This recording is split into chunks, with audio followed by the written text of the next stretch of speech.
Welcome to Mr. English Daily. Are you ready to practice your English conversation skills? Let's dive in. Hey, welcome back, everyone. You're listening to Mr. English Daily, your favorite place to grow your English through real, everyday conversations. I'm Sarah.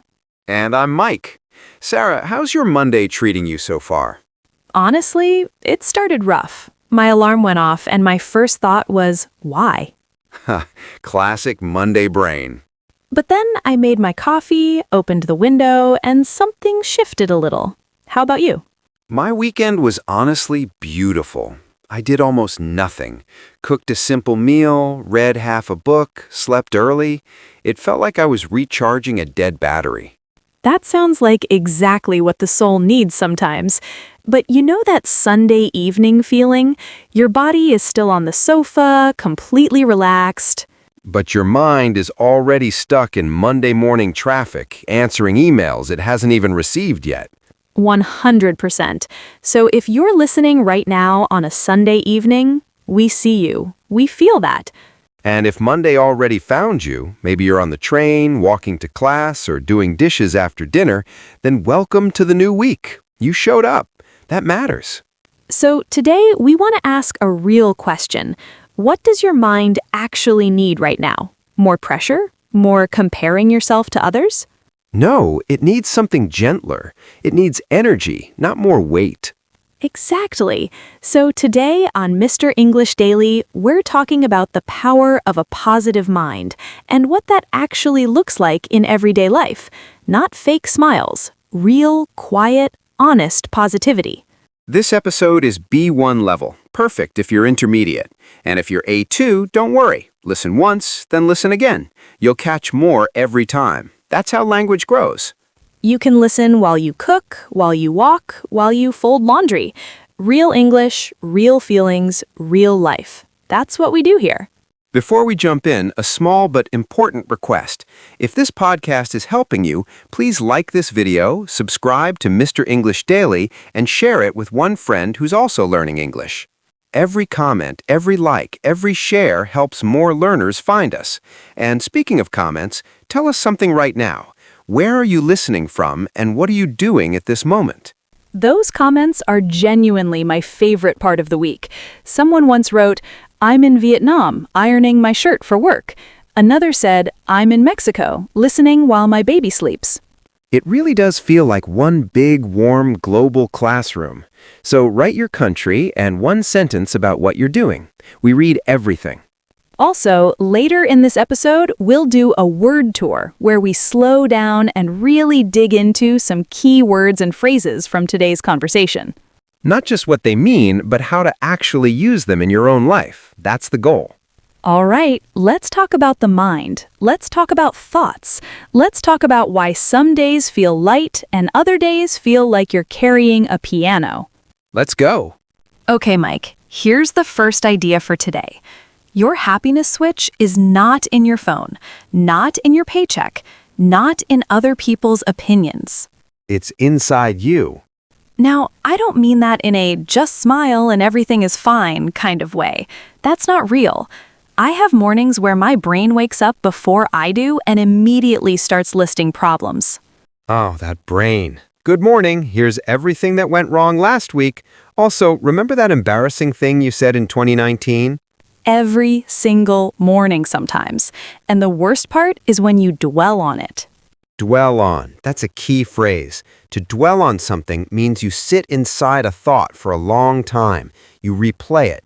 You circle it. You can't put it down.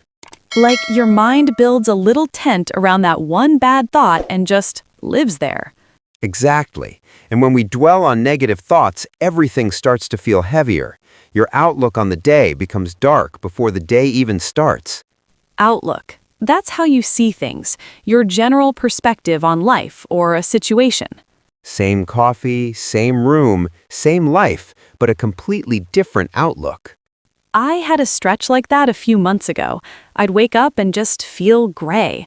Nothing dramatic had happened, but I kept opening my phone first thing. Bad news, arguments online, someone looking more successful than me.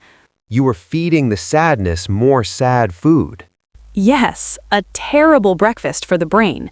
And I noticed I wasn't just listening to the negative voice, I was inviting it to sit down and eat with me. So what changed? I remembered one small idea.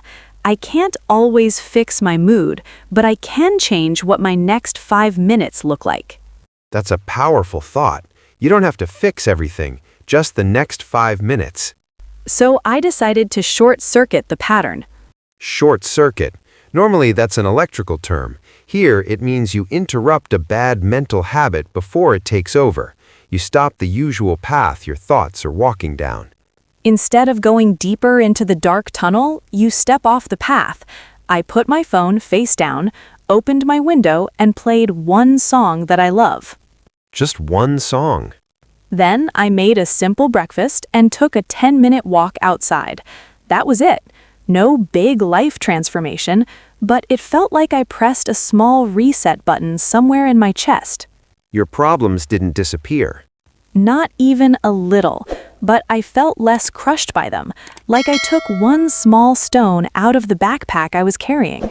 I love that image, and I think many of us wait for big happiness, new job, new home, perfect relationship before we allow ourselves to feel okay. But real inner happiness usually starts with something tiny: drinking a full glass of water, texting someone you love, sitting outside for 3 minutes. Think of your mind like a garden. If you don't choose what to plant, weeds will grow on their own. Worry, comparison, old memories, other people's drama, those are the weeds. But when you plant even one small seed, one moment of gratitude, one kind thought, one short walk, you're beginning something different. And this doesn't mean you perform happiness. You're not pretending. You're human. You can cry, you can be exhausted, you can have a genuinely terrible day. But even on that day, one tiny question can help. What is one small thing I can do right now that is a little kind to myself? Maybe it's making tea and taking 3 slow breaths. Maybe it's sitting near a window. Maybe it's writing one sentence. Today I am grateful for, and finishing it honestly. You don't change your whole life in that moment. You just nudge the direction of your thoughts. And if you repeat that day after day, your brain slowly learns a new pattern, a gentler habit. So first idea, happiness is not only about what happens to you. A large part is how you choose to respond. Even when your mind wants to stay in the dark, you have small choices available, and those choices are seeds. Part 2. The worry circle. Okay, so we've talked about planting good seeds inside your mind. But what about when your brain just won't stop? When worry is running on repeat like a song you didn't choose? I know this season well. For a while, every night before sleep, my brain would run what I call the what-if Olympics. Gold medal event. What if I fail? What if I say the wrong thing tomorrow? What if people think I'm not enough? And the funniest, not funny at all, part is that almost everything I worried about was completely outside my control. Same. My brain worries about the economy, the weather, strangers on the internet, and events happening in countries I've never visited. Full coverage. International worry. One night I was lying in bed and I caught myself trying to solve every single problem in my life simultaneously from my pillow. Problem-solving headquarters, the bedroom ceiling. I was spiraling. Spiraling, when your thoughts go down in circles, each one darker than the last. A small worry becomes a bigger story, which becomes a bigger fear, which becomes a catastrophe, all inside your head in about 4 minutes. A lot of listeners probably know that feeling very well. So, what did you do? I grabbed a notebook and drew 2 simple circles. In the first one, I wrote things I can control. In the second, things I cannot control. And what went inside each one? Can control what I eat, when I sleep, whether I put my phone away, how I speak to people, how much time I spend studying, the message I choose to send. Cannot control the past, other people's opinions, world news, mistakes that are already done, what strangers think of me. When I saw it written on paper, it was almost embarrassing. About 90% of my worry lived in the cannot control circle. Your brain was working incredibly hard and getting nowhere.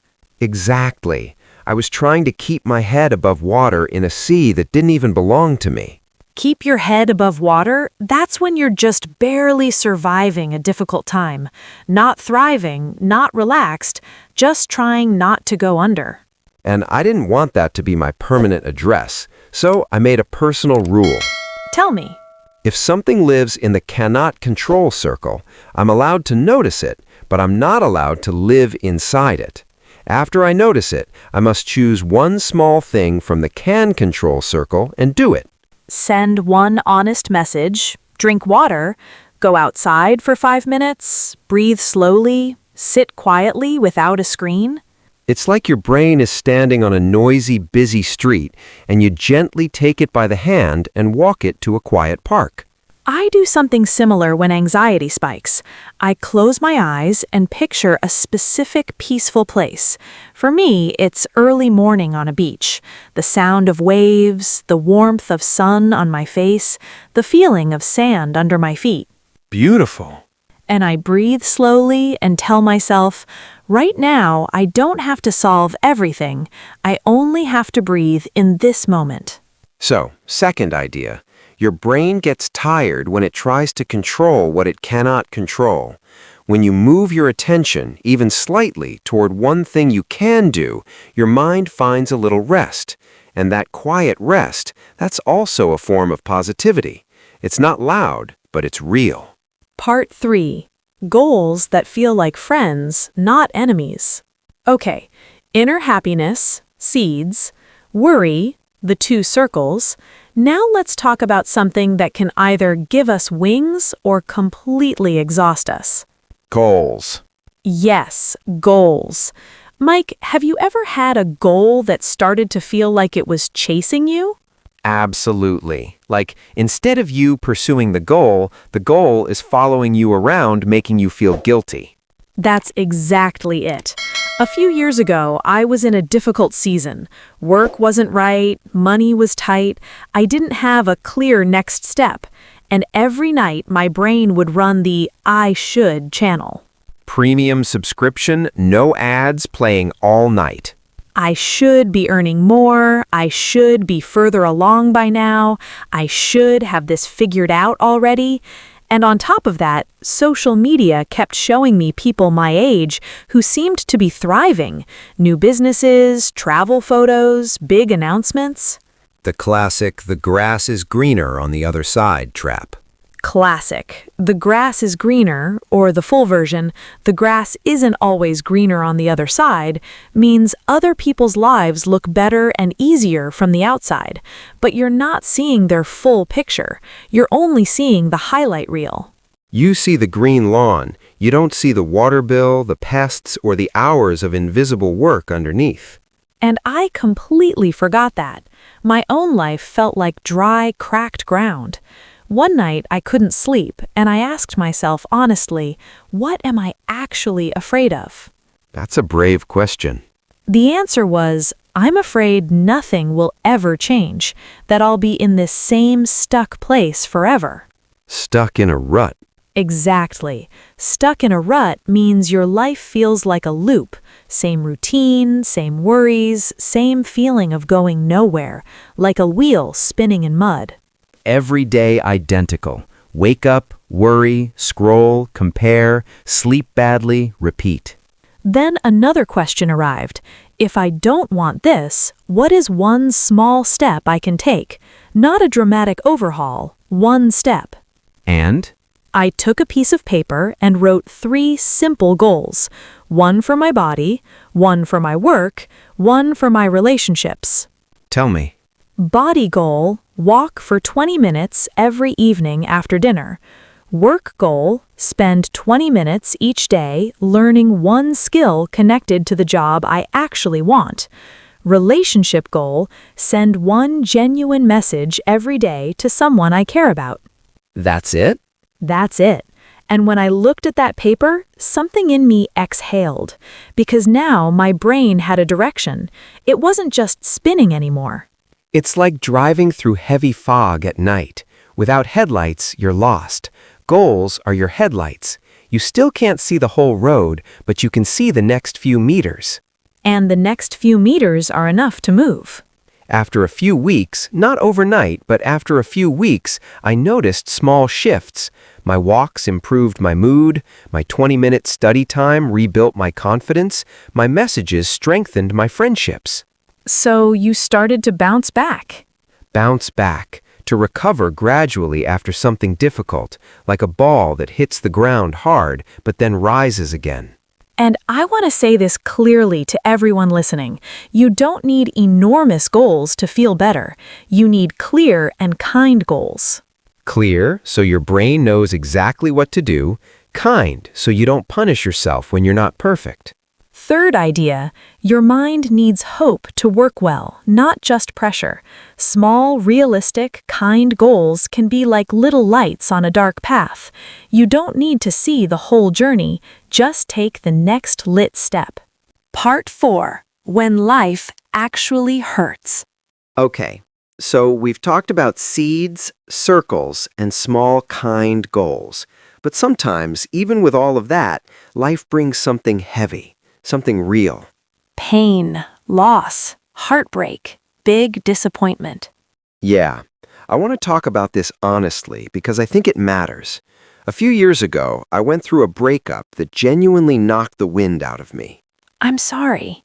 Thank you. It wasn't explosive or dramatic on the outside, but inside it felt like the color had been turned off. Everything was gray and quiet in the worst way.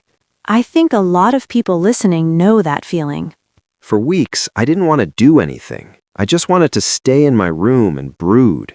Brood, to think about something sad or painful again and again, to stay inside that dark feeling without moving through it. I replayed every conversation. What if I had said this? What if I had done that differently? My brain was running on a loop that was making me smaller, not helping me heal. And the more you stayed still, the heavier you felt. It was like wearing wet, heavy clothing every single hour of the day. A friend called me one afternoon and said, very directly, "Look, you're allowed to be sad, but you also have to move. Not run, just walk." Good friend. He invited me for coffee and a short walk. I didn't want to go. Everything in me said stay home, but I went. And that walk didn't repair anything, but I breathed better. I felt slightly less alone. And that's the lesson I hear in that story. When you're carrying real pain, you can't just think your way to the other side of it. You have to live your way through it. Live your way through. Not escape it, not avoid it, not think yourself out of it. Take small actions. Keep your basic routine. Shower. Eat something, move your body, talk to one safe person. If you're in a painful season right now, whether it's a breakup, a loss, a disappointment, a failure, it is okay to feel exactly what you feel. But try not to live inside the pain for every hour of every day. Think of it like this. The pain is a heavy backpack you have to carry for a while. You didn't choose it, but you don't have to sit on the floor and stop your whole life because of it. You can walk slowly with it, and with time, not all at once, but gradually, it becomes lighter. There's one practical thing I do when a problem feels overwhelming and confusing. Tell us. I take paper and write, "The problem is," and I finish it in one clear, honest sentence. Not a paragraph, not a list of everything wrong with the universe, one sentence. For example, the problem is I feel disconnected from people in this city.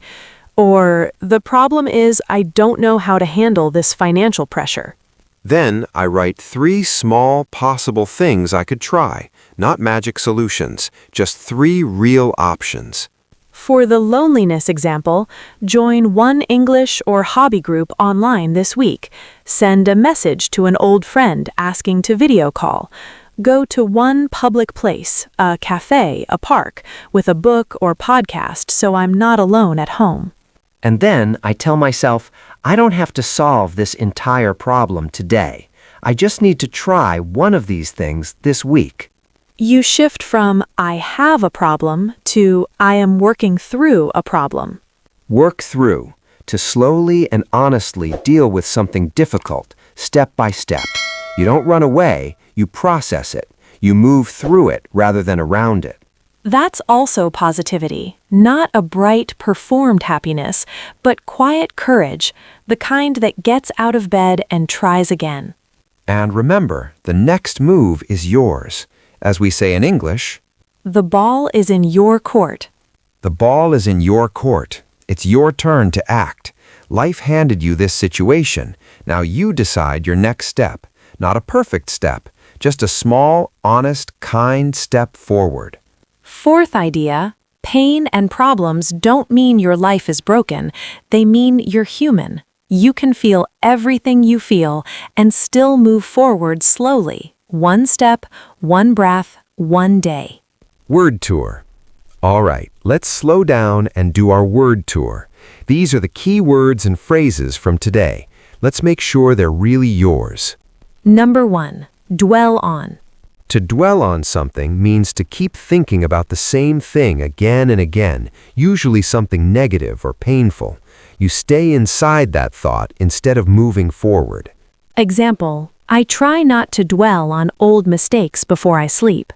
Example, she dwelt on one critical comment and forgot all the encouragement she received. Number 2, outlook. Your outlook is the way you generally see things, your perspective on life or a situation. Example, after the walk, my outlook on the whole day changed. Example, he has a naturally positive outlook, even during hard times. Number 3, short circuit. To short-circuit a thought pattern means to interrupt it before it takes over, to stop the automatic path your mind usually takes and choose a different one. Example, when I feel anxiety rising, I try to short-circuit it with one small physical action. Number 4, spiral or spiraling. When your thoughts are spiraling, one small worry keeps growing into a bigger and bigger story in your head. Your mind goes downward in circles. Example, I read one negative comment and my thoughts started spiraling. Example, when I'm tired and hungry, I spiral much faster. Number 5, stuck in a rut. To be stuck in a rut means your life feels repetitive and stagnant. You're doing the same things every day with no sense of progress or direction. Example, after 2 years at the same job with no growth, I felt completely stuck in a rut. Example, sometimes all you need to escape a rut is one small change in your daily routine. Number 6, keep your head above water. This means you're barely managing during a difficult time. You're surviving, but not comfortably, just trying to not go under. Example, between the extra work and family responsibilities, she was just keeping her head above water. Example, after the job loss, the first goal was simply keeping his head above water. Number 7, the grass isn't always greener. This idiom means other people's situations look better than yours from the outside, but you're not seeing the full picture. Everyone has hidden difficulties. Example, she wanted her colleague's life until she learned how much pressure they were actually under. The grass isn't always greener. Example, social media exists specifically to make you forget that the grass isn't always greener. Number 8, bounce back. To bounce back means to recover gradually after something difficult or painful, like a ball that hits the ground hard and rises again. Example, it took months, but she bounced back stronger after the setback. Example, English learners who make mistakes and keep going always bounce back faster. Number 9, brood. To brood means to sit quietly in a negative or sad feeling and replay it repeatedly. You stay inside the pain instead of moving through it. Example, after the argument, he brooded alone in his room for hours. Example, it's healthy to feel sad, but brooding all day without any action usually makes it worse. Number 10, work through. To work through something means to deal with a difficult emotion or problem slowly and honestly, step by step. You process it instead of avoiding it. Example, it took time, but she worked through her fear of speaking English in public. Example, you don't have to solve your problems immediately. You just need to begin working through them. And number 11, the ball is in your court. This means it is now your turn to act or decide. The situation is in your hands. Someone else has done their part. Now the next move belongs to you. Example, I sent my application, now the ball is in their court. Example, you know what needs to change. The ball is in your court. So, today on Mr. English Daily, we talked about 4 ideas. Inner happiness starts with small seeds you choose to plant. Worry becomes lighter when you focus on what you can actually control. Goals should be clear and kind, not weapons against yourself. And pain is something you live through, slowly, honestly, one small step at a time. None of this is about performing happiness. It's about building a quieter, kinder relationship with your own mind. One tiny seed, one small step, one honest breath. That's already something. So here's your comment challenge for today. Write this. My one small positive habit this week will be, and finish it. One sentence. That's it. We will read every single one. And if today's episode helped you feel a little lighter or a little less alone, please like this video, subscribe to Mr. English Daily, and share it with one friend who's on their English journey. Take care of yourself this week. Be patient with your mind. Be kind to yourself. You don't need to be perfect. You just need to keep moving, slowly, gently, in a better direction. I'm Sarah. And I'm Mike. And this is Mr. English Daily. See you in the next one.